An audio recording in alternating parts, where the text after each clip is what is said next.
So I recently got to use the Sony ZV-E10 Mark II, and I decided it would be fun to create a short film. In today's video, I'll show you that film and take you behind the scenes so you can get a first-hand experience of what it's like to use this camera. And I'll end it out by talking about some of the things I liked and some of the things I didn't. Let's get into it.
I had so much fun creating that short film. It was cool to shoot with the ZV-E10 Mark II, but rather than just sit here and tell you about my experience, I thought it'd be more fun to bring you behind the scenes on the shoot so that you can get a first-hand look at what it's like to use this camera.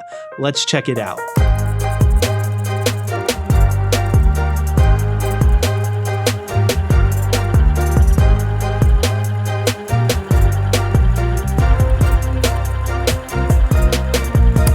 So throughout this video, I'm going to be doing a lot of different stuff with this camera, but I am going to try to get quite a few shots with this kit lens here, just so you guys can really see the quality of it. Now I'm using it, and the cool thing about it is it actually has a pretty decent zoom to it. So I'm really zooming in there and can get some cool little shots with this little kit lens.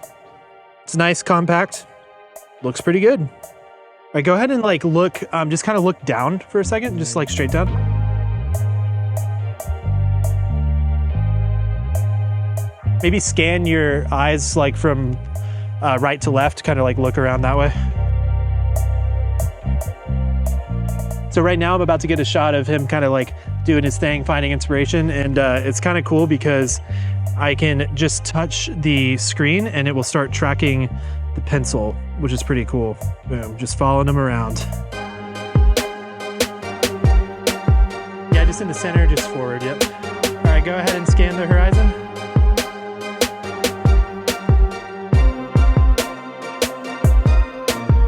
All right, so I've been shooting with the kit lens, but we're about to go into a pretty dark area in these trees, and this has a 3.5 aperture, and so it's gonna be struggling a little bit. So I'm gonna put on a nicer lens that will let in more light, and that's one of the benefits of this camera, is that it's actually interchangeable lenses, unlike the smaller point and shoot ZV cameras. So we're gonna take advantage of that by putting on a little bit nicer piece of glass. So one of the things I like to do before coming on a shoot, especially something like this where there's not really like a super strict plan, I do like to write down some different shot ideas ahead of time, so while I'm here, I don't like forget to do something that I thought would be cool. So as you guys can see here, just got the notes app, I'm marking off some stuff as we go. I've got all these kind of different shots that are just some reference ideas. So while we're out and about, I can be looking at the phone and just kind of seeing like, oh, maybe this would be a good spot for one of these shots.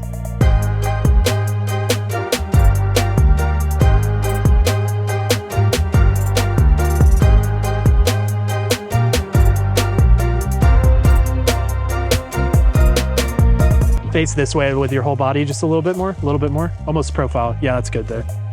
That's cool. And like kind of look down and up, kind of back and forth a little bit, and back up again.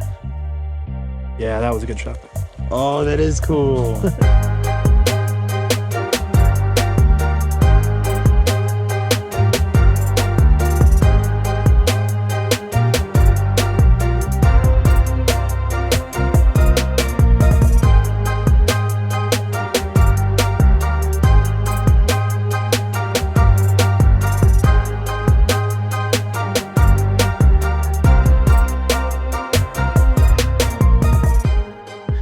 All right, so what I'm gonna have you do, just to create some motion, go ahead and like close your hands. I'm gonna say 3, 2, 1, and just kind of like open it up.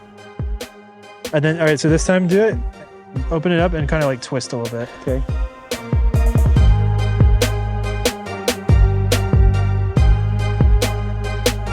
This is really sick, actually. Keep standing there like that. I'm gonna silhouette you. All right, so I'm gonna place you with the sun behind you for this shot because I wanna get some cool flares and backlighting, and I think it's gonna look pretty cool. I have this idea to do a slow shutter speed effect. It's gonna look pretty trippy and overall pretty weird, but I think it's gonna come together pretty cool in the edit.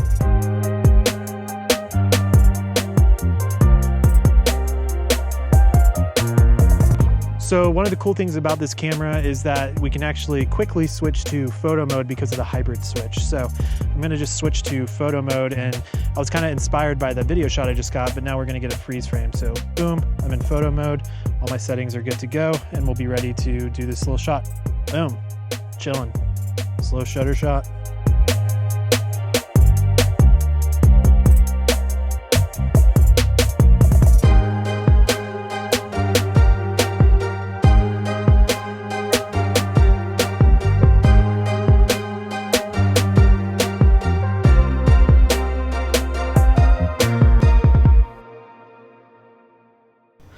It's rare Ben Johnson created on his normal day of work. He's finding a good shot. He has to lean into it. Look at that man, that 100-pound man. That's a small man. I don't know why. I don't know why is it 100 pounds. The wind is my friend. Okay, pause. I almost started tripping. Sick, that was awesome. Woo! Cool. Dude, it's literally made to trip people. See when the park has stuff to draw? I just need motion, so like... Motion of the ocean? Oh yeah, that's good. Right there. Like, sit down or no? Yeah, go for it. You can sit there. And then, sit, can you face me though? Sorry. I'm in me burrow.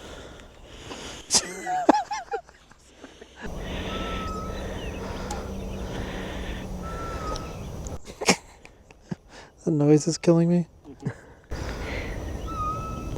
Have you ever seen those like tiny planet effects?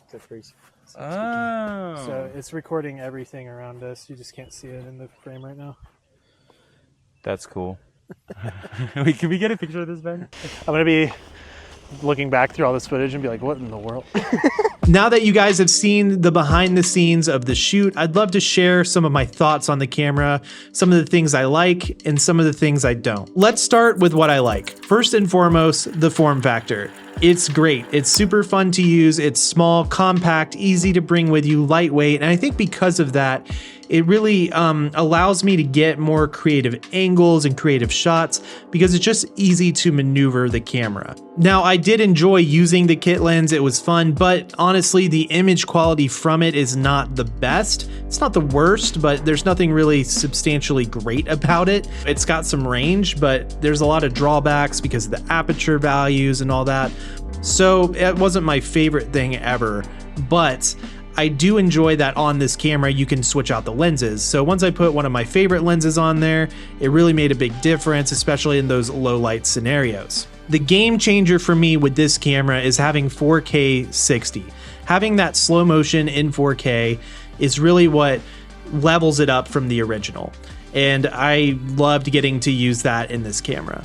I also love the battery. You know, we were out there shooting for about 3 hours and I didn't have to worry about changing the battery at all. It lasted the whole time. I also didn't have any overheating issues, which is very impressive considering most of that shoot was in 4K 60 and it was on one of the hottest days we had here in the South, in Georgia, in the middle of summer. It was getting upwards to almost 100 degrees. It was the high 90s and the camera was a champ. So it was nice to see that there was no overheating issues in a real world scenario. Now, granted, I wasn't doing long clips, which is really what made that work, but it's nice to know that shooting 4K 60 consistently on and off did not cause the camera to overheat even once in that hot environment. And overall, I think the thing I like the most about it is it was just fun to use. So that's a big plus. But now let's talk about some of the things that I didn't like about using this camera to create this video. For starters, one of the biggest annoyances of using this camera for this shoot in particular was not having an EVF.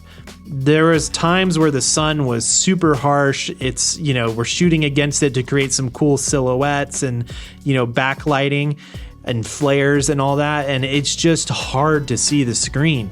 Even bumping the screen brightness up to the sunny weather and doing all that stuff, you know, I'm like using my hat. I'm trying to like create shade and still get the angles that I want. And it's just hard not having that EVF. The EVF is something that I use and really enjoy. And I think that comes from my background of shooting live events out in the middle of summertime in Florida and stuff when I would shoot weddings. I would always rely on that EVF to, you know, just be able to see my screen better. Even in those harsh conditions. So to me, not having that is, it's more than just an inconvenience. It is at times quite hard. And so that's just, in my experience, something I was really missing with using this camera. Another thing I don't like about this camera is there is no IBIS because it's not a mechanical shutter. It's an electronic shutter. So all of the stabilization that's happening within the camera is digital.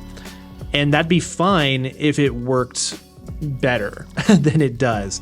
I put it through a couple of different tests where, you know, some of them I was running and I kind of expected that there'd be some, you know, weird wiggle vibration stuff happening in the footage, but it was definitely like more noticeable than I thought and more frequent than I thought.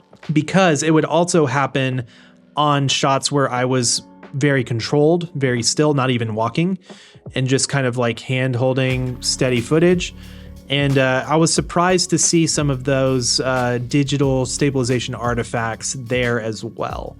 Now, to be fair, there are a lot of shots in there that are super stable and it worked very well. But there were some moments that going back through the footage, I was like, I don't understand why it's happening here. You know, so something to be aware of. The stabilization, when it works really well. And another thing that was, I guess, like I just felt like I was missing with this camera is a proper physical mode dial. It doesn't seem like it would be that big of a deal, but for the workflow that I'm used to doing with some of my other cameras, I like to set up memory recall options, which is basically like preset options. So for example, on one of my cameras with a mode dial, it has like 1, 2, 3 custom modes. And I can easily switch between the modes that I've pre-assigned. Now you can still do that on this camera, but you have to go into the menu and use the touch screen. And it's something that just slows me down and something that I don't like. So when I'm shooting, I want to just be like not having to mess with the gear as much as I can and just focusing on like kind of the inspiration and the shots and composing stuff, not fiddling with the menus. So that's definitely something that like I appreciate more now on some of my other cameras because this one it's just lacking that. But I will say that is me being a bit nitpicky and trying to find things to complain about because honestly, this camera did an awesome job and it was super fun to use. So let's talk real quick about what that short film is, why we made it, what does it mean, all of that stuff. Obviously it's art, it's open to different interpretations, but I wanted to at least share, kind of where it stems from. And ultimately I wanted to make something like this because I was just kind of tired of doing the typical camera test. I wanted to go actually make something that would be more fun or that I wasn't more inspired to make. So I thought it'd be cool to create like a video portrait of a creative friend. So I reached out to True, who's an artist, and kind of pitched him the loose idea, and he was all about it. So we met up, and my friend Jack came along as well. Shout out to him for capturing the behind the scenes. He did great. Yeah, it was just cool to get out of the office and go like chase the light a little bit, have fun. And that was kind of the point. I did not want to overplan it or overproduce it. I wanted to just go out and kind of like have fun creating on the fly, finding cool shots, and then piece the story together a little bit later. That's just what I wanted to do because it's more fun that way sometimes. And we kind of wanted it to be about creativity and inspiration. The concept is him kind of just like wandering around, getting inspired in nature. And when I think about creativity and inspiration, I go to God because ultimately he's the creator. And so I love that, this video kind of focused around that a little bit. And I found that verse that I think kind of tied everything together well, where, it's kind of like, to me, that creativity, that burst of inspiration a lot of times is like God revealing himself to me through nature, through his works, so I think it was kind of cool just to tie that stuff together. It's something that's like personal to me. And I think it's, cool to be able to share something like that here on the channel. I think it was fun to make this little short film, and it was super fun to use the camera. And I would encourage you guys, as much as you can, try to find time to go make something fun. Like, not everything has to be work. And I think that's a really challenging notion for creative entrepreneurs, is like you kind of take that thing that you love and you make it into a business. But in that process, if you're not careful, you can start to not love it anymore. And so I think one of the ways to combat that is to take some intentional time to do some creative projects that fire you up or that are just extensions of who you are. Maybe you can tie it into work or maybe not, and I just think that's important to do. So let this be an encouragement to you creatives out there. Make sure that, in addition to doing the work and staying disciplined, you're also just finding those times to create some fun stuff. Now, ultimately, this video was about the short film and going behind the scenes, talking about the experience with the camera. But if you want to see my in-depth review of this camera, you can check that out here. We do tons of real-world examples, different tests, all of the good stuff to help you find out if it's the right camera for you. I put links in the description below. Thanks so much for watching, and as always, stay creative. Peace.